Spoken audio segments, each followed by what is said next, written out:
हमारे इस channel DJ Balakrishna entertainment official को लाल बटन दबाकर सब्सक्राइब करें और साथ में घंटी के निशान को दबाना ना भूलें ताकि सभी नए ऑडियो वीडियो आप तक तुरंत पहुंचे, बिल्कुल मुफ्त।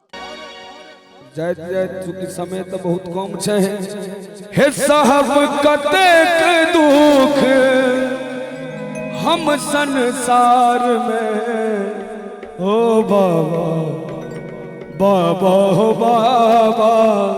कि लिख लो कपार में बाबा हो बाबा कि लिख लो कपार में डूब जते दुनिया बाबा नोरक धार में डूब जते दुनिया हमर नोरक धार में बाबा हो बाबा कि लिख लो कपार में बाबा हो बाबा कि लिख लो कपार में।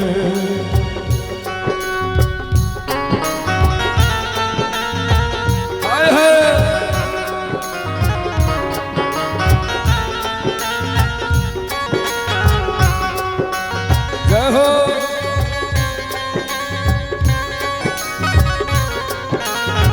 सुनिल भाई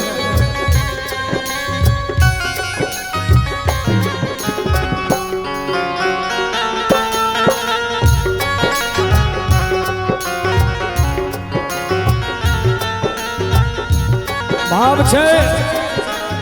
भक्त के भैया आपने मनोरथ कोनो से हंसता दुनिया में एलो खून लागल अदिंता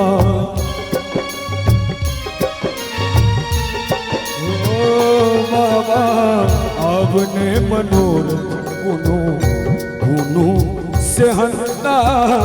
दुनिया में एलो खून लागल अदिंता ओझरायल अरविंद बाबा माया के जाल में ओझरायल बेटा तोहर माया के जाल में। और चाहब जे सभी गीत सुनने छी कने दोनों हाथ उठा कर ताली बजा कर भैया बाबा हो बाबा कि लिख लो कपार में बाबा हो बाबा कि लिख लो कपार में साहब कतेक दुख हम संसार में साहब कतेक दुख हम संसार में बाबा हो बाबा कि लिख लो कपार में बाबा हो बाबा कि लिख लो कपार में